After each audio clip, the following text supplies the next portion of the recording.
Why didn't Great Britain support the Confederacy? Britain's newly independent offspring were now at war with one another, a gaping canyon ripping the two halves of one part. As political conflict snowballed onto bloody battlefields, both the Union and the Confederacy turned to the nation that made them. They wanted recognition and support. They wanted the Brits to pick a side. So why didn't they? In 1861, Britain had scarcely recovered from the taxing Crimean War, still eyeing the Russians with great caution. British colonies were ever draining the Empire's energy, and the thought of joining another foreign fight was deeply unappealing. This, however, failed to shield the British Empire from the existence of war in their old colonies, and the expectant gaze from across the pond pierced through Britain's turned back. They would have to do or say something. So they declared neutrality. This video is brought to you by Rocket Money, the personal finance app revolutionizing how people save and manage their money. Rocket Money is perfect for tackling unwanted subscriptions. Many people discover they're paying for services they no longer use. With Rocket Money, canceling subscriptions is easy and secure. No more wasting hours on customer service calls. The app securely identifies recurring charges and lets you cancel with just a few taps. But Rocket Money doesn't stop there. It's a one-stop solution for smarter money management. Need to stick to a budget? Rocket Money helps you create personalized budgets, tracks your spending by category, and alerts you when you're close to overspending. Trying to save more? Set up automated savings plans directly in the app. Just choose the amount and frequency and let it handle the rest. You can even upload a photo of your bills, and Rocket Money will negotiate better rates for you. Join over 5 million members already saving time and money. Take control of your finances today. Visit rocketmoney.com/Nelegia or click the link in the description to get started for free. From the start of the American Civil War, the Union had a pretty straightforward view when it came to their wants, or rather expectations, of the Brits. Britain was to ignore the Confederacy, continue to recognize and align only with the United States, and refrain from aiding Confederates in the form of warships, weaponry, or other trade and goods. For the Confederates, they needed a lot more than maintaining the status quo. The Confederates had a lot to gain, potentially. Recognition from the British Empire, for one, could be massively beneficial in proving that the Confederate States were, in fact, a valid nation of their own. Even without this approval, though, there was much that the Brits could do to help. Essentially all the things the Union didn't want Britain doing. Britain could import weapons, warships, and other goods, while remaining open and ready to pay for exports from the Confederates, such as in the form of the beloved cotton. Cotton, in particular, was what the Confederates banked all of this aid off of. President Jefferson Davis believed that King Cotton would keep the British Empire in a chokehold, preventing them at the very least from shutting off the southern states entirely. This mistakenly caused the Confederate president to take a rather relaxed approach to dealing with the Brits. Davis was wrong in this regard, but that would not be the only reason for British neutrality. The opinion of those across the pond was undeniably mixed. Within the government, perspectives were rather undecided, and allegiances remained unchosen. As for the general population, many fell under the same category. However, the Confederates did not hold support from the British elite and many clergy. The landed gentry in particular have been noted to have empathized greatly with the southern plantation owners. This was in contrast to the Union backing middle class, workers, intellectuals, and others who staunchly opposed slavery. These conflicting views, coupled with the equally unmatched perspectives of the government itself, meant that something would have had to have been done to forcefully push the British Empire over to one side or the other, and the Confederates were too unduly confident in the value of their cotton to do just that. On the flip side, the Union was actively seeking confirmation from Britain that they would not recognize aid or in any form support the Confederate States. And if they did, they must understand that it would be a direct threat and disrespect toward the United States. And the Union did hold the upper hand, given the fact that this was the government that the British had already been developing friendly and stable relations with, and was the only one of the two that was already an officially recognized nation of its own.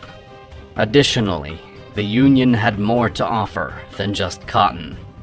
Trade between the United States and Britain was vastly important to both nations, with necessities such as grain and munitions being swapped back and forth on a consistent basis. This trade was too important to lose, unlike trade between the South and Britain, which plummeted rapidly after the outbreak of the war. King Cotton was dying. While British blockade runners would continue to push war equipment and even luxury goods through the Union blockades as the war steamed on, official trade, and especially the southern export of cotton, was utterly failing. From the start of the war, many southern cotton merchants had actually chosen to withhold all cotton exports, hoping that this could strong-arm both their enemies and neutral bystanders into bending to the Confederate will. Instead, when this, coupled with the blockade, made southern cotton unrealistically difficult to obtain, nations like Britain began to look elsewhere. And in looking, they found simpler and far less controversial providers of cotton, such as Egypt, Brazil, and India. This hammered the final nail in King Cotton's coffin, sending a clear message to Jefferson Davis and his men. Help is not coming.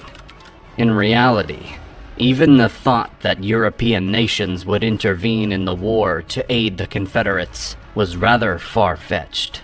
Even if the British wanted to send military support, they likely only would have done so in cooperation with another European power, such as the French. However, both nations were busy with their own local affairs, and the risk of completely shattering their relationship with the United States was just too high. And to top it all off, the assumption by President Davis that the need for Southern cotton would outweigh everything else, including the Southern support for slavery, was wildly overly confident, considering both France and of course Britain had already abolished slavery in its entirety.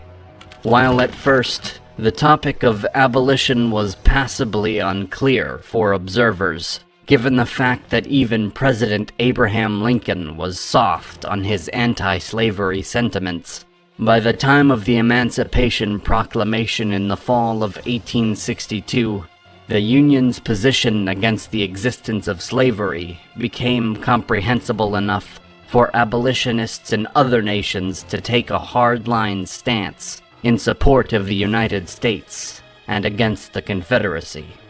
This, nevertheless, refers only to the opinions of the general public, as, in fact, the British government responded to the proclamation with significant concerns about its ability to spark a brutal and uncontrolled race war. This, to what would have been the great pleasure of the Confederates, even prompted the Chancellor of the Exchequer, William Ewart Gladstone, to bring forth the suggestion of intervention for the sake of preventing a larger affair that could affect the Europeans on a broader scale.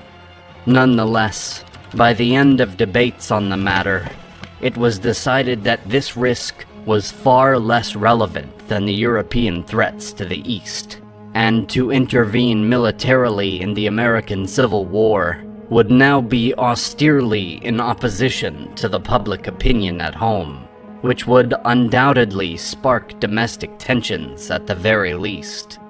Thus, the actual consideration of sending British troops to the South had been fleeting at best, and Jefferson Davis's hopes remained in the gutter. The Trent affair might have given the Confederates another false sense of hope after the Brits lambasted the Union for the act of a Northerner in ambushing a British merchant ship and capturing 2 Southern diplomats. The matter, in reality, was more about rectifying a butting of heads between Britain and the United States than it was about listening to anything that the Confederate men had to say. And yet still, another possible saving grace was on its way. As the war continued to drag on, the Brits were growing weary. They soon offered mediation. U.S. Minister to the UK, Charles Francis Adams Sr., warned his home country that there was a growing possibility of mediation from the British Empire, likely due to the continued belief across the pond that the South had a real chance at winning the war, or at least preventing the Union from doing so. This would likely have led to a full-scale war between the United States and the British, something both nations were not eager to replay. But the Confederates welcomed the idea with eager anticipation. The idea now was for the British to wait and watch as General Lee led his Southern troops into Northern territory. The tide of war would determine Britain's next steps. When the Battle of Antietam ended in utter disaster for the Confederates, the proposal was shelved, and again Jefferson Davis was left embarrassed and aggrieved. By the end of 1863, the Confederates had ousted all foreign, mainly British, diplomats from the South, and all European entities had chosen a hardened stance of neutrality. No diplomats or representatives would journey to Richmond, and the meager attempt made by the South to send their own ambassadors abroad had done little to no good. It was now clear that they were on their own. This was a civil war, and nothing more. Nothing had, nor would, make it worth Britain's while to join the war at all, let alone on the side of the South.